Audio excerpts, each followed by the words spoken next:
Okay, I think we'll go ahead and get started. I do see a few people still coming in, but they'll just miss my couple minutes of logistics here.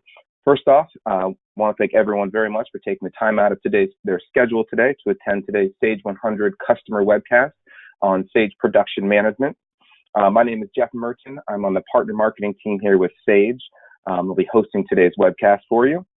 I do have a few logistical items before we get started. A common question I get is the webcast being recorded? The answer is yes. I am recording today's webcast, and you'll have an email coming out. It'll probably be on Monday with both a link to the recording as well as a link to the presentation slides today. And we'll probably have a few other links to some relevant locations for additional information as well. And we also should have time for questions today. So as we go through the presentation, please type any questions you have into the question panel that you see there on your screen and send those to me, the host, and we should have time to answer those at the end. And just know if we don't get to your questions, we will have someone reach out to you with that answer. And we're also going to be compiling some sort of FAQ, assuming we get a large volume of questions, which we're probably expecting here today. So with me today, I've got Timothy Harfield, who's the Senior Product Marketing Manager here with Sage. And Timothy is going to kick it off. He's going to give a little bit of background. He's going to go for about 5 or 7 minutes just to kind of lay the groundwork for what we're doing here in our strategy with Sage 100 and Sage Production Management. And then we're going to turn it over to Darren Stewart, who's the Vice President of Sage Manufacturing Sales for Scanco and the publisher of Sage Production Management. He's actually going to go into the product and show you the product today, so we'll have a live demonstration of the solution. And then Linda Cade, who's the Senior Product Manager with Sage. Many of you know her. She will be on just to help with questions at the end, our product expert. So with that, I'd like to turn it over to Timothy to take us through the presentation. Timothy? Thanks, Jeff, and good afternoon, everybody. So last week, we announced the official release of Sage Production Management during our annual event, Sage Summit. This was in Atlanta. When we announced it, when we started talking about it, we received raucous applause. And so I'm delighted to talk to you all about what this is today. This, of course, is our latest manufacturing module for Sage 100 Cloud. So as we talk to our growing manufacturing customers, we hear that visibility is a major problem.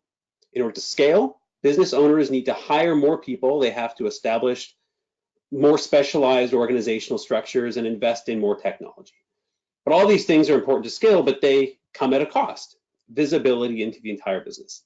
So just as investments in people, processes, and technology are essential for growth, the complexity they introduce can paradoxically create barriers that can also hinder it. So as we talk to our customers, we find that they are experiencing at least one, usually several of these common pain points, right? So on one hand, from the perspective of inventory management, can they meet demand? What do they have on hand relative to what they need to have on hand in order to meet the needs of their customers? They have concerns about knowledge management. Oftentimes, you have key information that is held that is necessary to making your business work, but it's in the brain of one person. What happens when that person leaves, whether it's due to retirement, changes in employment, or other factors? We have talked to customers about problems with time management. We end up seeing customers or manufacturers who are spending a lot of time on data entry. This, of course, data entry is something that is very time consuming, but isn't cognitively difficult. So how can we automate some of those data entry tasks so that personnel can spend more time on more value producing activities? And lastly, issues of trust. And this is related to data entry. Anytime a human being touches a piece of data, that data is at risk of being corrupted. So what can we do to automate data entry in such a way as to reduce those errors and to increase not just visibility, but also accuracy of information in your business? So Sage Production Management gives discrete make-to-stock manufacturers and fabricators the tools they need to achieve visibility into their entire production process. By centralizing the production process in a way that is tightly integrated with Sage 100 Cloud, assemblers, manufacturers, and fabricators, they always know their costs, the status of their items, and the material quantities required to meet demand. With Sage Production Management, we're helping Sage 100 and Sage 100 Cloud customers to really solve these core business challenges, in 3 specific areas: accuracy, visibility, and efficiency. From an accuracy perspective, Sage Production Management Businesses can track costs beyond just a simple bill of materials. Support for tracking labor and other job-related attributes like overhead, direct AP costs, and status means that manufacturers can get a complete picture of what it costs to produce an item. Because they always have current and accurate cost reporting, manufacturers can also track costs relative to budget in real time and make adjustments to inventory, materials, and production processes with increased agility. From that visibility perspective, it's important for manufacturers to know where their items are in the manufacturing process. It's important for them themselves, but it's also really important for their customers to know how their orders are progressing. So thanks to real-time access to the status of every item, manufacturers using Sage Production Management can improve customer satisfaction by setting accurate delivery expectations. And lastly, from that efficiency perspective, without Sage Production Management, complex inventory management may involve exporting sales order data, manipulating that data we all know spreadsheets. They are the best and worst of things, and manually creating purchase orders in order to ensure that materials are at levels necessary to meet production demand. So Sage Production Management combines sales order data already available in Sage 100 Cloud with manufacturing process data to alert users when ordering is needed. That real-time integrated inventory control system with built-in controls also, of course, increases data integrity by minimizing errors. So, powered by Scanco, Sage Production Management replaces our legacy Work Order module. It brings all of the features of Work Order to our modern business object framework, while also adding nearly 70 additional features. More than this, it will serve as the foundation for a connected ecosystem of manufacturing extensions. So this is not it. It's just the beginning, the foundation for something that's far greater. It's going to eventually include support for shop floor users, material requirements planning, enhanced scheduling, advanced product configuration, and more. With this, we're excited not only about the release of Sage Production Management in and of itself, but also about the future investment that it represents in small and medium-sized manufacturing businesses in the US. So with that, I'd like to pass things over to Darren Stewart, Vice President for Sage Manufacturing at Scanco, for a demo of some of the exciting new features that you can expect from Sage Production Management. Thanks, Timothy. Let me get my screen set up here to share correctly. Give me just a second here. Here we go. All right. Timothy, can you confirm that you can see my screen? We see it, Darren. All right, great, thanks. Well, thank you guys for allowing me to be a part of the webcast today, and I'm excited about showing you production management and a lot of the new features that have gone into the creation of this module to take that work order module onto a new level of manufacturing capability. So I'm really just going to jump right off and show production management sits right inside the menu structure, just like work order did. Main menu, we have time entry, a lot of options throughout the software. But I'm just going to jump right in, and we're going to start with creating a brand new work order. Now, we call it a work ticket in production management. You actually can name it, make it whatever you want. But you'll notice instantly that my screen is sized to the maximum size of the window. So this is another feature of being a business framework application, in that you can easily resize the screens, make them the size you need them to be. And we'll look further at more framework functionality that you get inside the software. I'm just going to kick off by creating a new work ticket. Now you're instantly going to notice that our work ticket numbers are now 12 digits. So we're no longer limited by that 7-digit work order number. So we've got now up to 12 digits to create. We also have streamlined the transactions, which we'll look at here in a little bit. But the transactions in work order, there were 8 different transactions that you could create. And we have scaled those down to 4 transactions. And one of those being the release transaction now is simply just a change in status in the work ticket itself. So we'll talk through that a little bit as we get deeper into it. The work ticket class, this is something new that has been added, and it allows you to create as many work ticket job types, if you will, that you need to for your organization. That may include different locations, different warehouses, different types of material. It could include different manufacturing processes. When you work with your reseller on getting upgraded into production management, that's a discussion that they will have with you. But at a minimum, you're going to have at least one. And as you can see, both of mine are make to stock in this case. I'm going to then just pick the item that I want to build. So again, we're leveraging all of your inventory data that you have in the entire system, and we are fully integrated with bill of materials. Work order required an integration with bill of materials. Our integration with bill of materials is optional. But for those coming from work order, you will still be able to use all of that bill of materials functionality that you're used to inside of creating a work ticket. I'm going to enter my quantity ordered. Just say we're going to make 10 of these. And you notice we are also fully compliant with a yield percentage, just like what we were with work order. We do have some rounding functionality built in that you can set to identify when you want to round to the nearest integer. And obviously my yield percentage didn't allow me to go up one, just at 98%. But the yield percentage will be involved and tell you how many you need to make as a quantity plan to get the quantity that you've ordered. All the rest of the information you see on the screen is pretty normal for work order. As you can see, we've got auto issue and auto for material and labor turned on here. If you don't want to do those on this particular work ticket, you can turn that off and leave it alone, and you can then manually issue, or you can backflush labor and materials as well. That will also work on a partial completion. We will backflush just the quantity for the partial completion.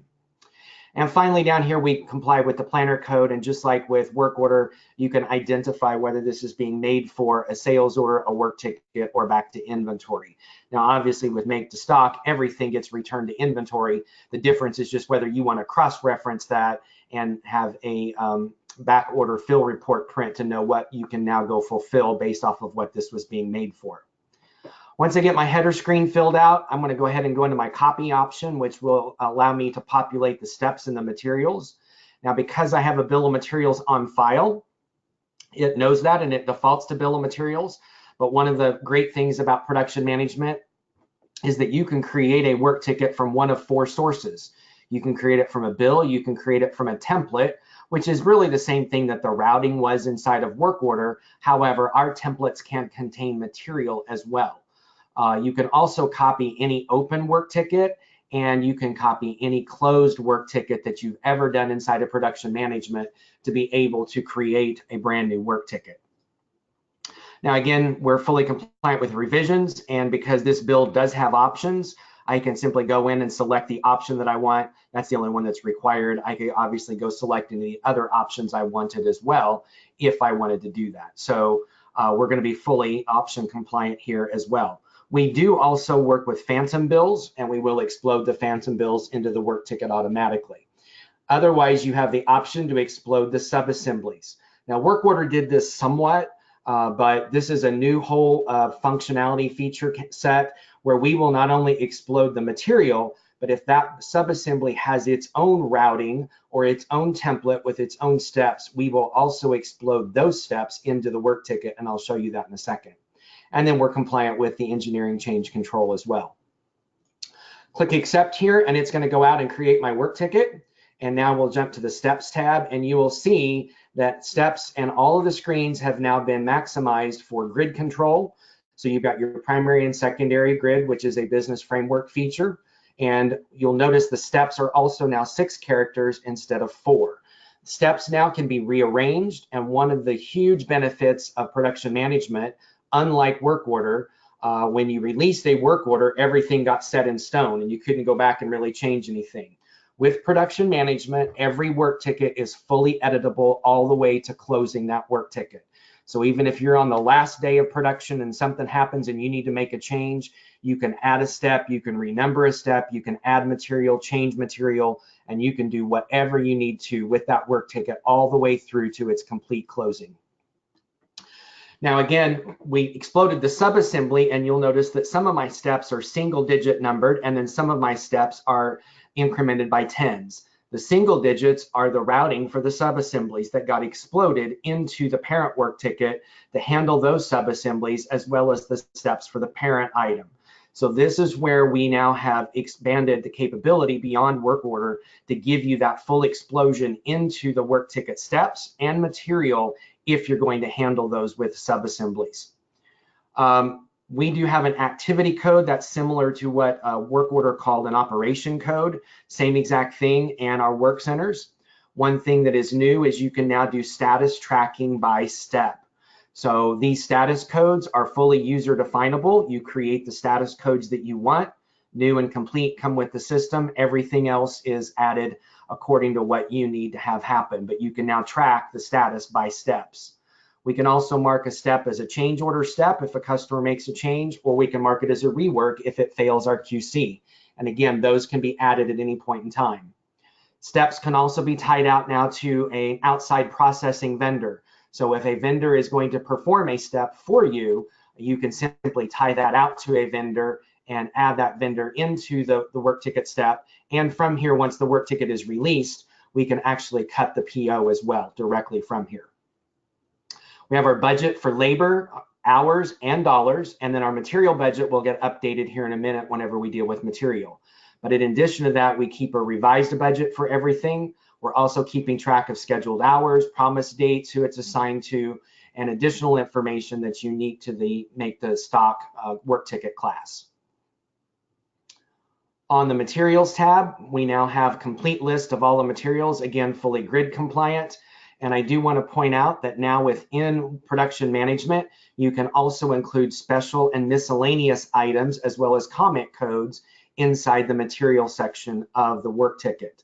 Work order did not allow the special or miscellaneous items, and bill of materials does do a miscellaneous charge. We treat that just like what work order did, and we don't bring that into the actual work ticket. But as you can see here, this came in from my template because I had some special items added into the template, and everything else came in from the actual bill of materials. They've already been assigned out to steps. You can reassign to any step you want at any point. So even after release, you can do that. And then we've got our quantity required, quantity issued, costing. If we need to buy that item direct to the work ticket and bypass inventory, we can mark an item as being purchased direct to the work ticket by just simply checking the purchase option. When the material requirements module becomes available later, that will also work with material requirements planning, and the purchase orders will get issued automatically, or from within the work ticket, we can also cut the PO right here under the cut PO button. Again, once we do that, we'll have all of our PO information updated. We're also compliant with the find number, and then every line has a comment, just like what you're used to seeing in any business framework application.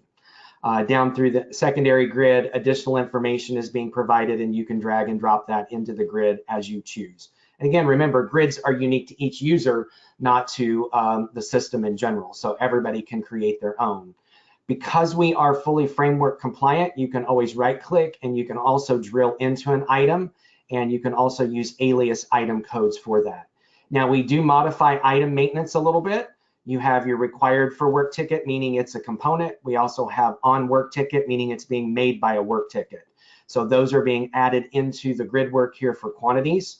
On our orders tab, you also have a work ticket option now, where you can see the status of every work ticket. You can see what that item is, as far as in this case, a material requirement, and it's being made for inventory on that work ticket. If it is a parent item, it'll show up with quantity ordered and completed in those columns. And the type would be finished good there instead of material. So we've edited inventory to allow that capability as well. And finally, I'm going to jump over to the totals tab. This is a brand new screen that work order didn't have, but we are now calling the labor and material direct costs a budgeted amount. We'll keep track of the current costs as those come in, projections, projected variance. And this is something new where we're actually giving you a per unit calculation of your costs based off of this work ticket. So the work ticket was to make 10, my per unit is what it's costing me to make 1.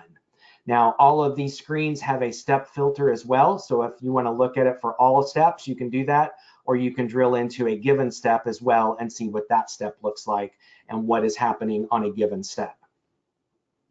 Now, I spoke originally about the fact that we've cut the transactions down to only having 4 transaction types, and instead of releasing being a transaction type, it's now just a status change.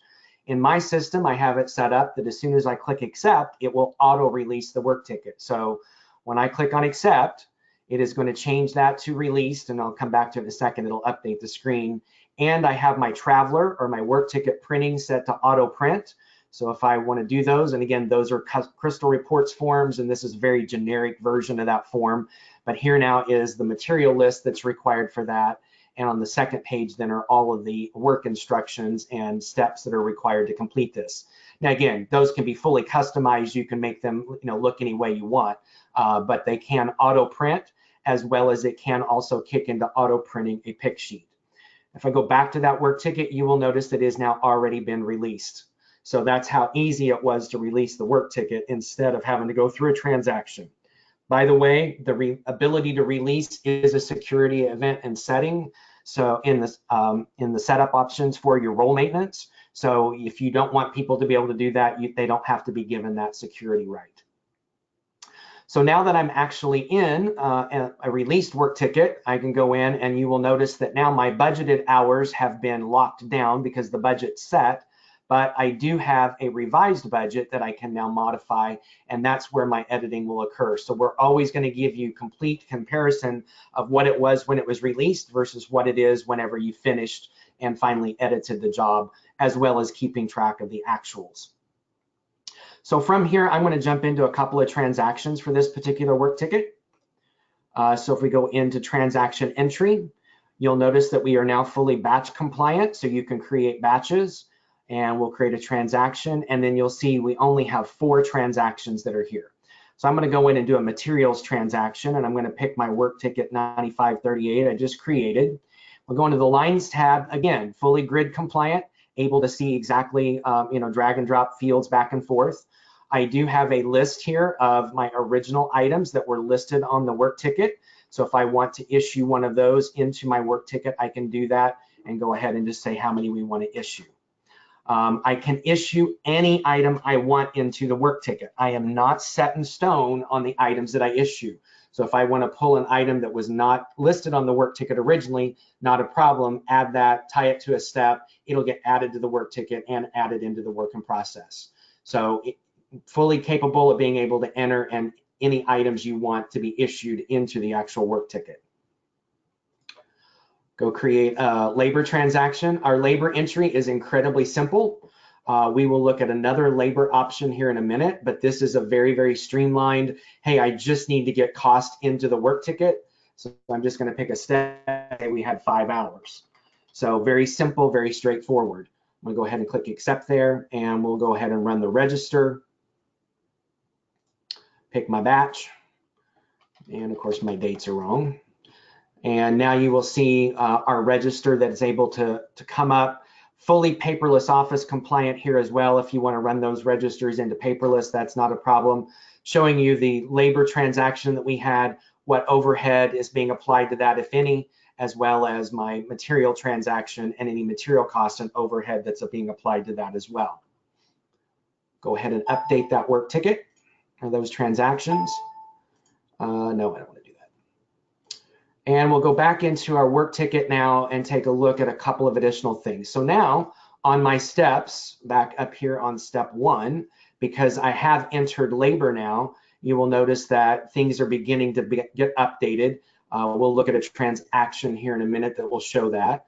On my materials tab, when I go back up here to that screw that I issued, you'll see that the 80 have now been issued. So those 80 are now in the work ticket as a transaction. We've streamlined the inquiry screen, so now you have radio buttons to be able to look at all the different types of inquiry. So if I go look at my material transaction there, you'll see that transaction that was posted. It came in from a material transaction entry. There's the 80 that were issued and the cost that got added to the job. Just like on the totals tab, you have a step filtering here if you would like to filter that down and only look at material issues for a given step. Same is true on labor. Let me go back to all. On my all here now, I can see that labor transaction that was entered and created and posted out to the work ticket. So just like work order, same capability, same functionality. However, we have added for subscription end users an additional feature functionality that allows them to be a little bit more flexible and not require the register and update side of things. So from here, if you would like, and if you are a subscription end user, like here on this ribbon cable or whatever it is that we're putting in there, that we need to issue those 10. This is also a data entry screen for the subscription end users. And I can actually enter and say I issued 10 of that item into the work ticket. I'm going to click on accept to record that because we're fully compliant with the cancel button, meaning that if you didn't want to do that, you can hit cancel and those things will not be saved. But now if you'll notice, I now have the 10 that are issued. This is called a dynamic material issue. And if I right click and go now into the item itself and go look at the transactions tab, you will notice that there will be the 10 that I just issued are now out in that particular, have been taken out of inventory. So those have been issued out from the production management system into the work ticket. So that is a real-time update of inventory right into the database in the system. Actually, you know what? I'm looking at the wrong transaction. Hang on a second. There we go. That's what I was looking for. So there's the 10 that I issued on today's date. Sorry, I was looking at the wrong transaction. And one big issue was for work order customers, the reference number never really told us the work order, right? It was the transaction. We are actually writing the work ticket number and the work ticket step into that transaction file as well, so you know exactly which work ticket and step that was transferred into. Now, that was a real-time transaction. We've not done any posting. We've not done any updating. That's not a problem because at the end of the day, you would just simply run what we call, let me minimize this, you would run your daily parts usage, daily materials usage register. That's going to gather up all of those dynamic transactions and create your journal entry for those to keep the general ledger in sync with all of the inventory and work ticket transactions. All right, let's go take a look at labor. So labor entry, if you would like to use our labor entry screen instead of the transaction entry screen, this again is fully batch compliant, so you can create labor transactions. There's my date today. And here's where you have your various transactions from miscellaneous time, entering it by a crew. Maybe you have some sort of a temp labor charge that you want to add into it. That could be a labor cost. I'm just going to do a standard basic labor entry here. And from the labor entry, I'm going to go ahead and pick my employee. I'll pick my work ticket, the one I just created. We'll pick a step on that they worked on. Let's say the step 10 here. So when I pick step 10, it defaults everything I need from that step. I can override it if I need to. If they were doing a different activity code, I can certainly change it.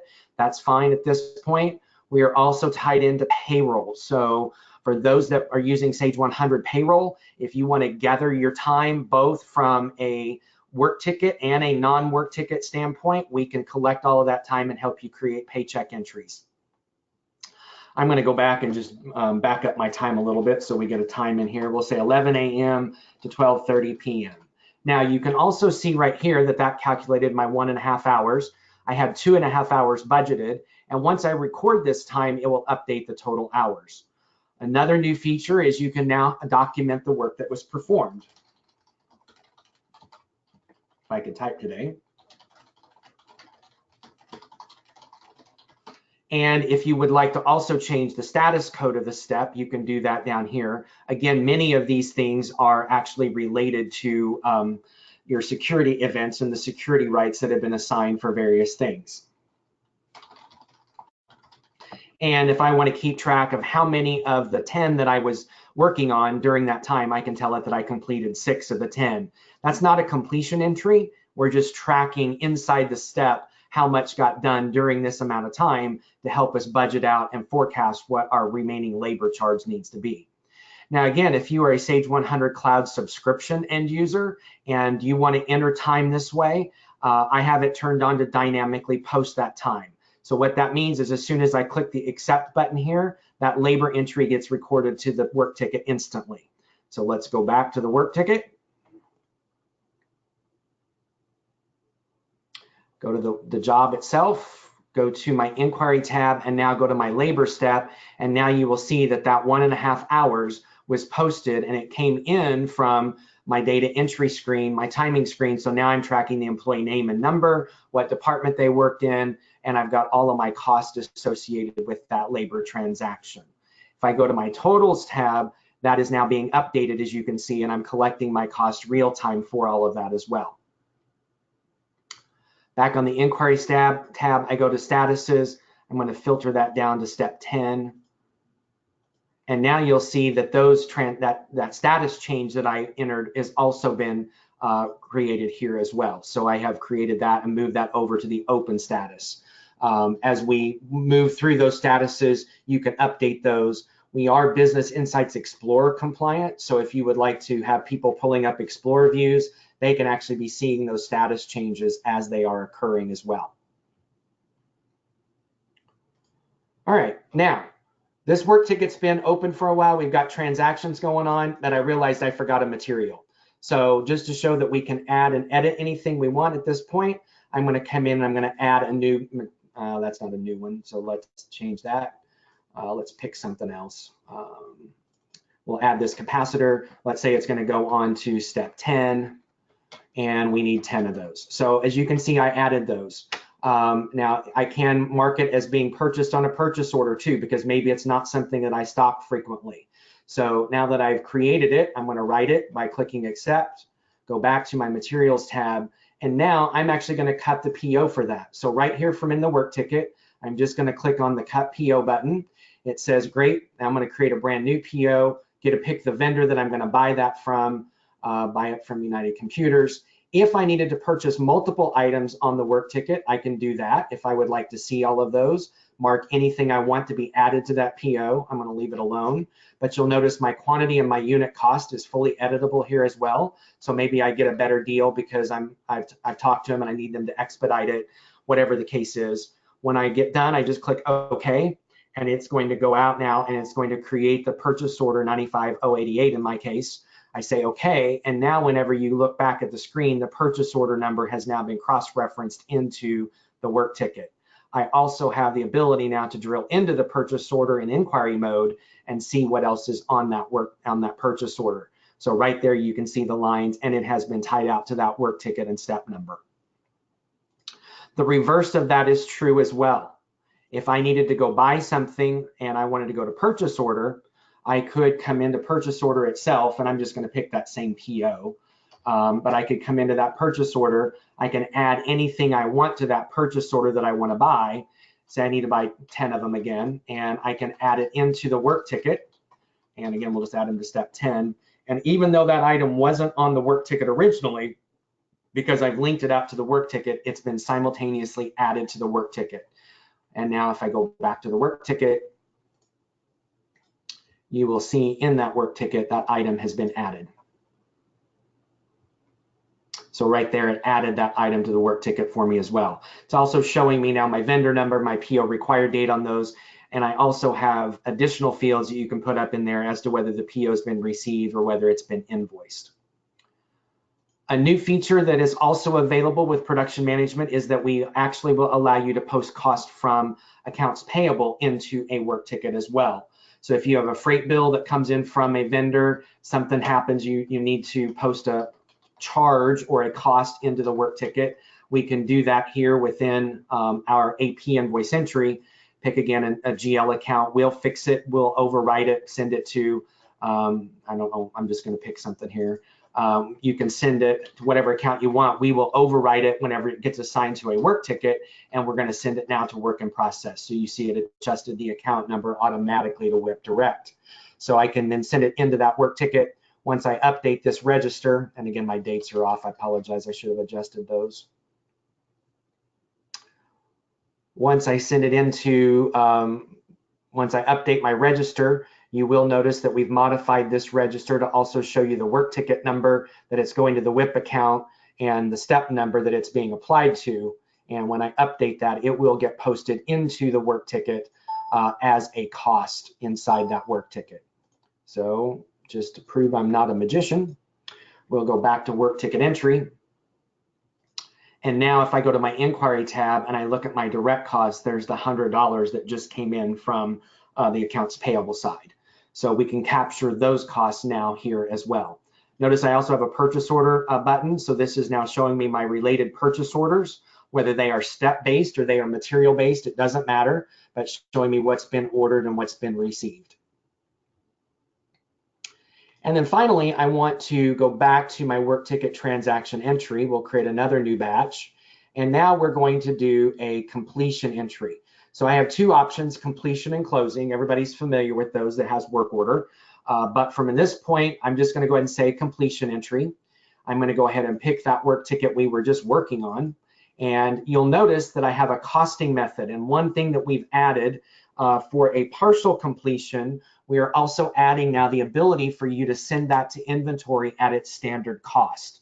Even though the item might not be valued at standard, as long as there is a standard cost value in that inventory item, you can select standard cost. We will use that value to relieve WIP and put it into inventory, and then we'll settle up on the variances whenever we do the close entry.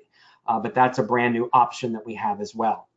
You'll also notice if I want to come in and do a partial, the other thing that we've added is there's no longer a need to do both a completion and a close entry.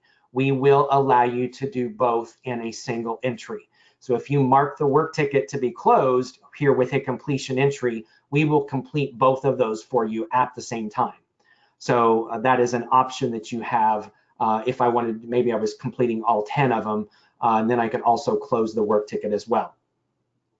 The close entry works exactly the same way. You can actually create and put a close on it. Will auto check that button, and you can also complete a quantity here as well.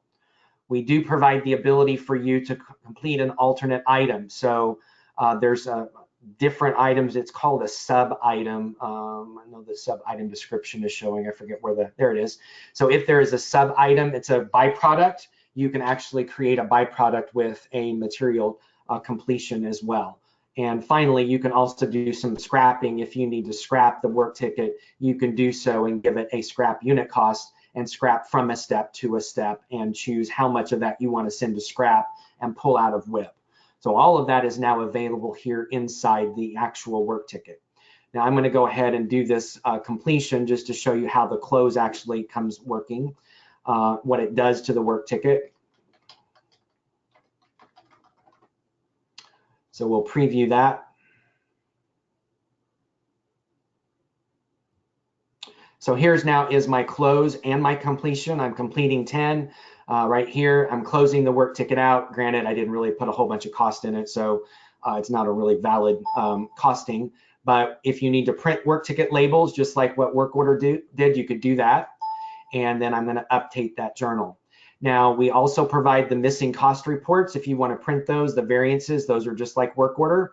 And when we're done, then we can update that. Now, because I did close that work ticket, I want to show you that that work ticket no longer, oh, it does, sorry, I didn't complete it, I didn't update it. Once I closed it, it would be gone from the open work ticket file automatically. And all of our closed work tickets go automatically, and you can find them in the work ticket inquiry. Work ticket inquiry will show you all work tickets that have been open and closed, as you can see. So I've got closed work tickets. Also, if you were deleted a work ticket, we're keeping track of it in the inquiry file. And you have the ability to come in and look at any of these at any point. Once the work ticket is closed, obviously everything is grayed out. We can't change it. Shows a status of closed. I can still look and see how did I create that. Now this one came from Work Order because we converted this data over from the Work Order module.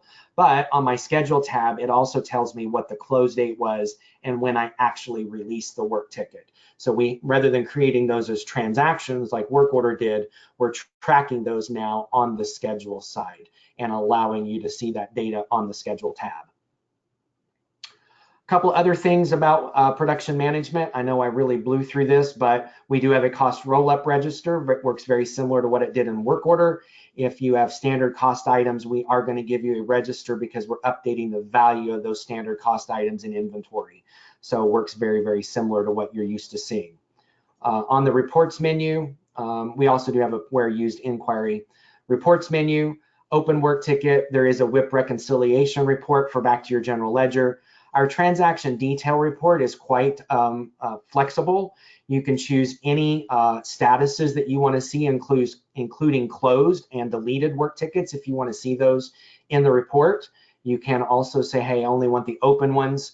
You can then choose the transaction types that you see on that particular report. And the report is grid-based, it's crystal-based, and you can see the data that you're looking for from those reports. Open PO report, history, material shortages, indented reports, and your on-demand reports. as well. We are fully tooling compliant, just like Work Order was. It was just a reference over to the tooling code, but here's where you set up your status codes. Activity codes, again, are operation codes, and work centers are used as well. And then you've got your work ticket template that you can set up, which is where our routings are actually set up. So this is the routing that came over, the desktop routing, and I can look at that step by step, knowing exactly how much labor is going to be going into that, as well as providing scaling options. So that's about it. That's a very quick, high-level overview of production management. I know that people probably have a ton of questions. So Timothy, I'm going to turn it back to you at this point and see if we have questions and see what all we need to get taken care of for the attendees today. Awesome, thanks, Darren. And to all of you joining, please do continue to put your questions in the chat as we close up here and we move to questions. At Sage, we're driven to understand the needs of particular businesses and to develop solutions that provide real value to individual customers. We're sensitive to the fact that no two businesses are alike and that every business is at a different phase in their growth journeys and trajectories. By expanding on our manufacturing capabilities in Sage 100 and moving them to our business object framework, we're providing small and mid-sized manufacturers with the tools they need to succeed today and the flexibility they need to succeed in the future. Sage Production Management is just the beginning, as I mentioned at the outset.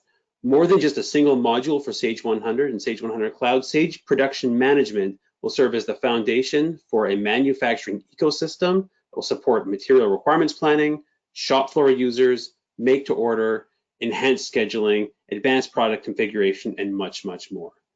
So trusted, customizable, connected, Sage 100 Cloud is really your business management solution. Sage Production Management is just one of many recent signs of our increased investment in manufacturing. Our 2019 release, if you've not heard of Sage 100 Cloud Manufacturer, was our biggest ever, with more than 30 enhancements. And we're pleased to have been recently recognized by G2 Crowd as a market leader in both accounting and ERP categories. With that, I will hand it off to Jeff and we'll move into questions. Great, thanks Timothy and Darren. And yes, we did get a lot of questions coming in. Looks like a majority are product related, but we will jump right in. I will say I did get a half a dozen questions or so. Yes, I did record today's presentation. An email will be going out on Monday, most likely, to anyone who registered. That'll have link to the few slides that Timothy shared today, as well as a link to access the recording of the entire presentation. So just wanted to get that out there. And do please continue to get your questions in. We will be summarizing this. Looking at it, I've probably got 50 questions right now, so we will jump right in and answer these for until the top of the hour. But do keep putting them in, because even if we don't get to them audibly, we want to know what questions you're asking, so we're able to answer those and get those answers back to you.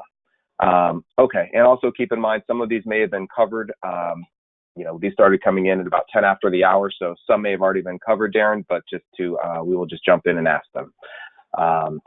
Will work ticket support on completion distribution across multiple lot or serial numbers? Yes, so we're using the same grid that inventory, purchase order, and sales order do for lot serial distribution. So you can distribute material into the work ticket from multiple lots. You can also distribute into multiple lots upon the completion. Unlike work order, where work order you assign the starting lot number or the starting serial number, and it just dealt with it on its own, we allow you to customize that list as to what you want those lot numbers to be and where you want them to go, the quantity. So it does allow for full distribution of that. Great. The next question is, what is the maximum quantity allowed on the work ticket? The current work order module doesn't allow more than 100,000. Yeah, I think that our mask is 99 million or 99 billion. I can't remember which, but it follows the standard Sage numeric guidelines for business framework applications. Great. So the next one is, can we generate a ticket from a sales order? Make to stock is separate from sales order. You can tie a work ticket back to a sales order, but that will be a make to order function that gets released later this year to be able to do it from the sales order. All right. Let's see. For engineering, can you hyperlink a PDF drawing of products to the work order or router? You can. One of the things I didn't show, but we do have available are attachments, both through memos and through their own attachment functionality. And if you put attachments into the template, then those attachments do carry over into the actual work ticket. Excellent. Let's see. Does the module provide for serial tracking across each subassembly to the parent? Also, if a subassembly is identified as a quality issue, is there a method of identifying all work tickets that included that subassembly for recalls? So on the first one, we don't have a one-to-one relationship between a lot number or serial number issued as a material component into the work ticket as to which finished good it ended up in. That is on our roadmap for future release. And then as far as being able to do the lot serial tracking, we do comply with Sage's lot serial tracking on that, and it'll be a part of the work ticket, and you can use the lot serial inquiry for that. Great, thanks, Darren. The next one here is for labor. Is there a live GUI interface that employees log on to? So far, I saw manually entry of labor, but to capture data live, the employee will clock onto the job, question mark? Right, so the labor entry screen could be set up on a kiosk out in the shop. It does require a full license to do that. Coming in a future release will be our shop floor user, where they will be able to use that on a mobile device and clock in and clock out to collect that time and have it seamlessly come back into the production management job. But that's on the roadmap for future release. Okay. With regard to work tracking or WT transaction entry, can you do a kit issue, or does it have to be one at a time issues? You can do a kit issue. There was a button I didn't show you that allows you to pull in the contents of a kit to issue those into the work ticket, but it would have to be set up as a bill of materials kit to do that. Great. Let's see here. Will production management and ScanCo work order scan integrate? Work order scan is being replaced with the shop floor user, and we have a new product at ScanCo called Manufacturing 100, which is built on our warehouse mobile platform that provides instant integration back and forth. There is a migration path for WOScan over to Manufacturing 100. I just need to talk to somebody at ScanCo, and we can get you the details on that for your specific situation. Great.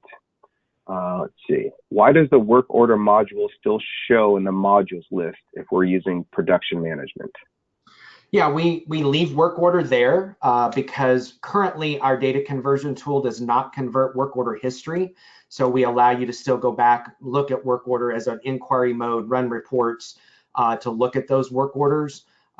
We are evaluating the data conversion of the work order history. Since those data tables are not normalized, they're quite complex and prone to data errors and data validation issues. So currently we don't convert that, and that's why we leave it available for people to go back and review later. Perfect. Does the production management module provide for subcontracted POs linked to the work ticket? Yes. So on the steps tab, there you can sign a vendor to that step and cut the PO, and that's basically making it a subcontract step. And sort of a follow-up to that, do you have the ability to allocate fixed or variable costs to the work ticket? Yes, just like work order had, we have the fixed and variable overhead. Those are assigned out with the activity code or operation code. And then in addition, you can assign overhead to the AP direct costs or to any material costs that are coming into the work ticket. And those are assigned in the work ticket class. Great. Let's see here. How does production management handle multiple users in the same work ticket at the same time?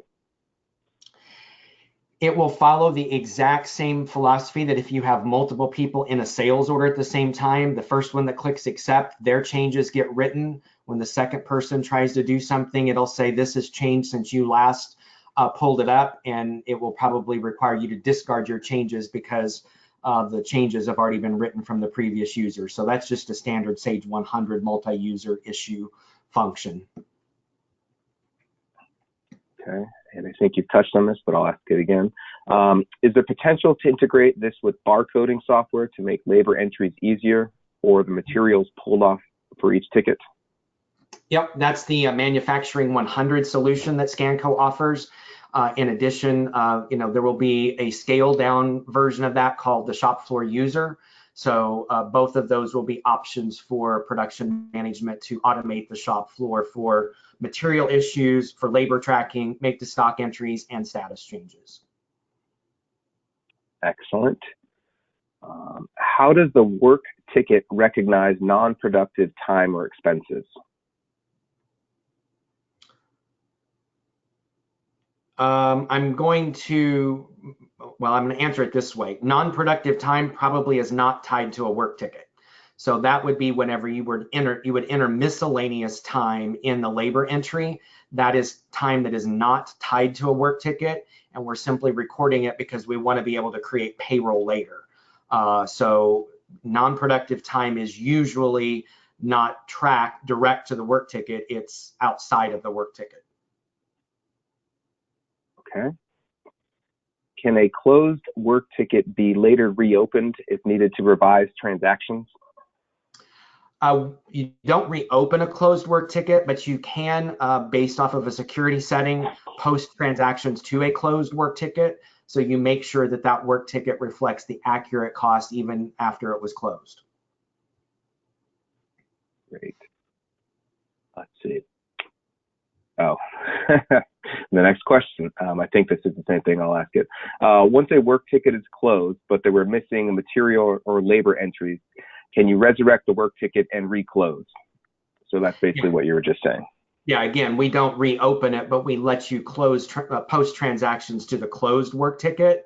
The GL side of that is we hit it, it goes to variance, the variance account, but that way we at least get the work ticket updated for the accurate costs so that we know exactly what happened with that work ticket. Great. Let's see. Can you explain how sub-processing at a third party integrates within PM or production management and purchase order? Sure. So on the steps, you would just simply mark that with a vendor, and the vendor would be the person performing that step, the company performing that. You have the option of including the materials that are assigned to that step, or simply a labor charge, which is usually a special item code. And that information gets copied into the PO, and you know then that that step is being performed by an outside processor, and we're collecting the cost through the miscellaneous charge code for the service that they're providing you on that subcontract step. Excellent.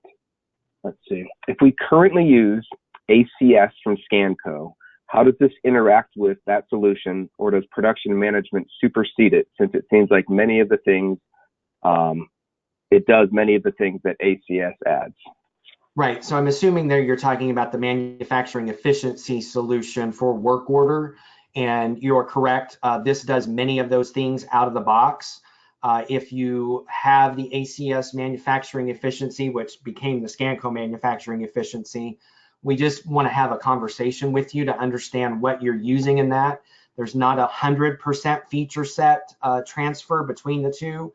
So that's why we want to identify if there's a feature you're using that isn't in production management. We just want to be able to identify that up front. But you can technically move completely away from that and move into production management, because the majority of that functionality is already built into production management. Great. And lots of questions still coming in. So we probably will not get to all of these, but no, we will put together sort of an FAQ document that has all the answers in these for everyone. The next one is, can we schedule a production time to help produce a giant chart to forecast production time?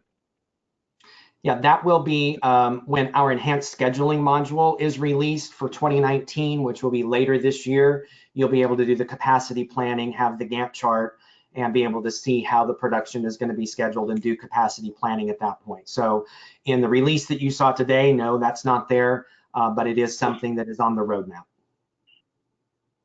Great, thanks, Darren. Are the production dates different from the ship dates in sales order? Yes, the production dates are when we need to be performing that work, but there is a due date still for the work ticket. So, you know, if you need a couple of days between the work ticket date and shipping it, those can be different or they can be the same, but the dates don't transfer from the sales order into the work ticket because this is make to stock. Great. Let's see. Do you have the capacity for batching? So if we need to produce 1,000 units, but can only produce 100 in a batch, will production management handle that and split the batches out somehow? You can always do a partial completion. So if you did a work ticket to make 1,000, then you could do a make to stock entry, closing or completion entry to complete 100 at a time. And it would allow you then to send those 100 back into inventory each time you wanted to complete those. Excellent. Let's see. Can a bill of materials revision be updated after release? And would that automatically update the materials under the work order? You can always update the revision afterwards, but no, it will not automatically update the work ticket. Okay. You can, however, let me back up a minute on that, Jeff. You can, sure, however, go into the work ticket because it's fully editable. And we do have an import button from the bill of materials. So as long as there were no materials that had been issued into the work ticket, you could actually delete the material lines. And then there's a button that you can use to import from the current bill and update the work ticket without doing a whole lot of data entry. So it doesn't happen automatically, but there are some tools to do it efficiently. Great. Does production management handle shop floor scheduling? And does this integrate with lot traceability add-ons? So again, the scheduling tool will be coming later this year and will be integrated and available for production management for capacity planning. As far as the lot control is concerned, we comply just with Sage's lot control.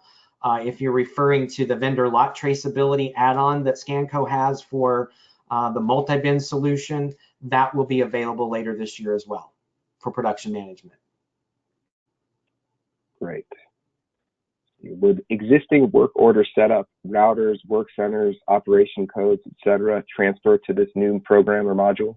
Yes, our work order conversion tool transfers all of the setup information as well as all of the open work order and open work order transactions into production management.